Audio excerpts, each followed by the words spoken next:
अब हम लोग देखते हैं कि वो जो हम लोग देखा था पिछला बार को, उसके लिए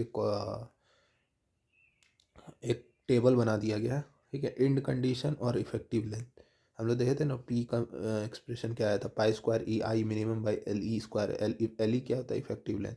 अगर दोनों इंड हिंज्ड है, ठीक है, तो इफेक्टिव लेंथ एल होगा। अगर एक इंड को फिक्स कर दिया गया और दूसरे इंड को फ्री है, ठीक है, दूसरा इंड फ्री है, तो एल जो है 2L हो जाएगा, ठीक है। और अगर दोनों ही फिक्स्ड एंड है तो एल जो है L/2 के बराबर होगा।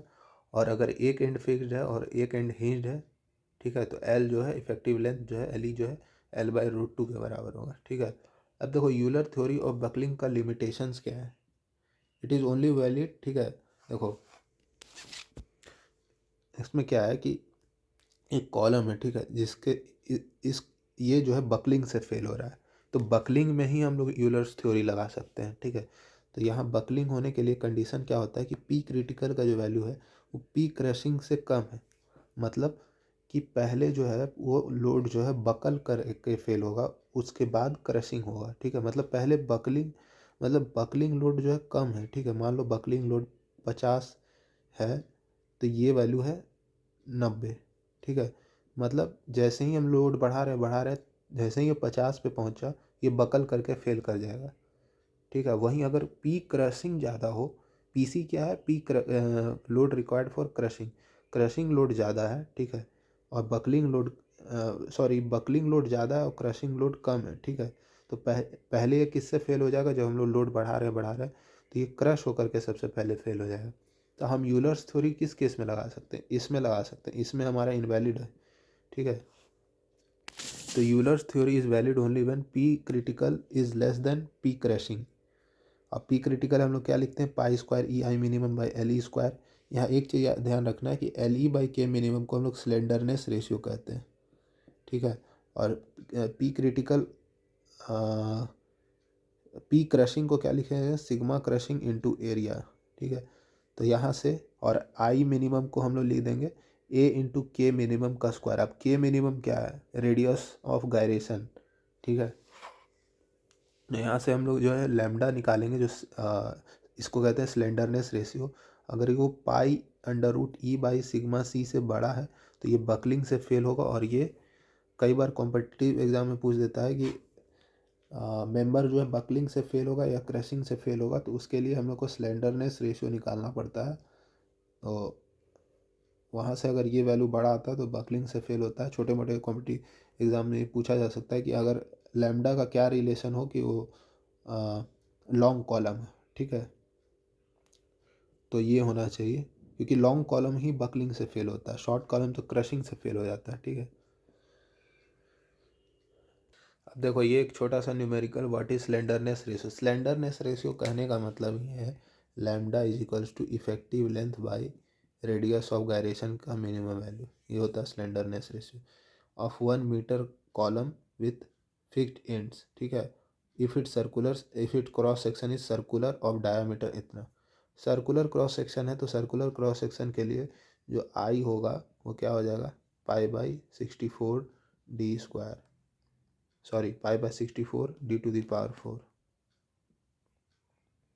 ठीक है। और अगर रेडियस ऑफ गायरेशन के फॉर्म में लिखें, आई मिनिमम ये होगा, I minimum radius of gyration के फॉर्मेट में लिखे तो ए इंटू के मिनिमम का स्क्वायर। अब ए क्या हो जाएगा, पाई/4 D² इंटू यहाँ से के मिनिमम स्क्वायर, दोनों वैल्यू सेम है, इक्वेट कर देते हैं। पाई/64 D² इज इक्वल्स टू पाई/4 D² के मिनिमम स्क्वायर।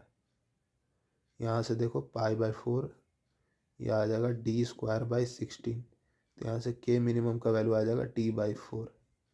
डी डायमीटर कितना है यहाँ पे 16 mm, 4 mm आ जाएगा के मिनिमम का वैल्यू।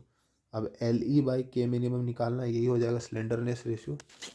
एल ई कितना हो जाएगा, इफेक्टिव लेंथ, क्योंकि फिक्स्ड इंड है, बोथ इंड फिक्स्ड है, तो एल ई L/2 के बराबर होगा। तो लैम्डा हो जाएगा L/2, यानी एक, हाँ 1 mm में 1000 मिलीमीटर हो जाएगा, तो 1000/2 500, और डिवाइडेड बाई D/4 हो जाएगा मेरा, D/4 तो निकाला हुआ है 4, ठीक है, 500/4 यानी 125 आ जाएगा स्लेंडरनेस रेशियो। देखो ये सवाल गेट 2020 में आया हुआ मैकेनिकल में, और इसमें है एक ट्रस हमको दे रखा है, ट्रस, ठीक है। अब जो ट्रस नहीं पढ़े उसमें कोई दिक्कत नहीं है, इंजीनियरिंग मैकेनिक्स का पार्ट होता है, तो ऐसा कुछ बहुत बड़ा भारी भरकम चीज़ नहीं है। अब इसमें ट्रस में जो है एक फोर्स पी लग रहा है, ठीक है, दो साइड पे, यहाँ पर और यहाँ पर, at an angle of 45 degree, ठीक है। और हमको इस पी का मिनिमम वैल्यू बताना है जिससे कोई भी एक मेंबर ट्रस का बकल कर जाए, ठीक है। तो या इसका हमको पी का स्मॉलेस्ट वैल्यू बताना है। अब क्या है कि हम लोग इसमें ट्रस के सभी मेंबर्स में फोर्स निकालेंगे, ठीक है। तो इसके लिए हम लोग लगाएंगे मेथड ऑफ जॉइंट्स, मतलब कुछ नहीं है, मेथड ऑफ जॉइंट्स कुछ नहीं है, हम लोग जॉइंट्स का फ्री बॉडी डायग्राम बनाएंगे, ठीक है। तो हम ऐसा मान के चलते हैं कि हर मेंबर में टेंसाइल लोड आ रहा है, ठीक है। तो इनके जॉइंट्स जो है इस पर कैसे किस तरह का फोर्स लगाएंगे, कंप्रेसिव, ऐसा हम मान के चल रहे हैं, ठीक है। इक्वल एंड अपोजिट रिएक्शन होता है ना न्यूटन का थर्ड लॉ से। तो अगर मेंबर पे लोड टेंसाइल लग रहा है तो जॉइंट कंप्रेसिव लगाएगा। हम इस जॉइंट का एफ बी डी बना रहे हैं, जॉइंट नंबर, इसे नाम देते हैं A B C D, F B D बना रहे हैं जॉइंट नंबर ए का, ठीक है। यहाँ से फोर्स पी लग रहा है, इधर से एक फोर्स इधर जाएगा एफ ए बी, और इधर से एक फोर्स चला जाएगा एफ ए डी, एंगल है 45 डिग्री। तो यहाँ से जो मेरा पी कॉस 45 जो है वो एफ ए बी के बराबर आ जाएगा। एफ ए डी भी कितना आएगा, उतना ही आएगा, पी साइन 45, ठीक है। सिमेट्रिसिटी से इस जॉइंट का भी अगर हम फ्री बॉडी डायग्राम बनाए तो एफ बी सी भी इतना ही आएगा, पी कॉस 45 और पी साइन 45, मतलब इतना ही सेम आएगा, ठीक है। अब बचता है बी डी पे हमने निकालना, ठीक है। तो बी डी पे निकालने के लिए हमको बी का एफ बी डी बनाना पड़ेगा।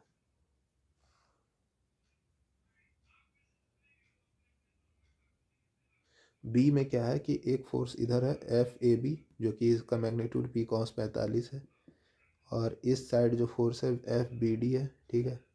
और इधर साइड की ओर जो फोर्स है वो क्या है, एफ बी सी, जो इसका मैग्नीट्यूड हम लोग निकाल रहे रखे हुए हैं P sine 45।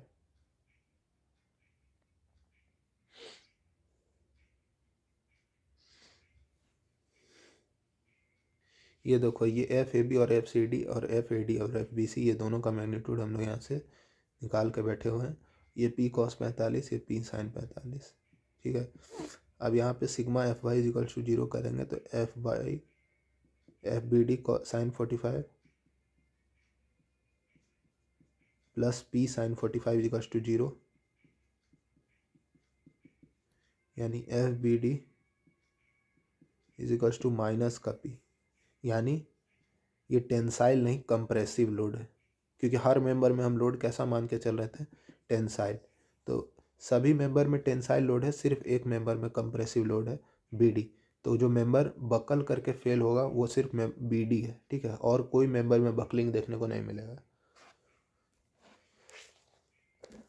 For B D अगर हम क्रिटिकल लोड ऑफ बकलिंग लगा दें, पी बराबर पाई स्क्वायर ई आई यहाँ पे क्या है 4 ई आई, ठीक है। और इफेक्टिव लेंथ कितना, एल रूट टू का स्क्वायर। तो यहाँ से P का जो मिनिमम वैल्यू आएगा √2 pi square E I by L square, ये आ जाएगा minimum value at which any of the member of the truss will buckle.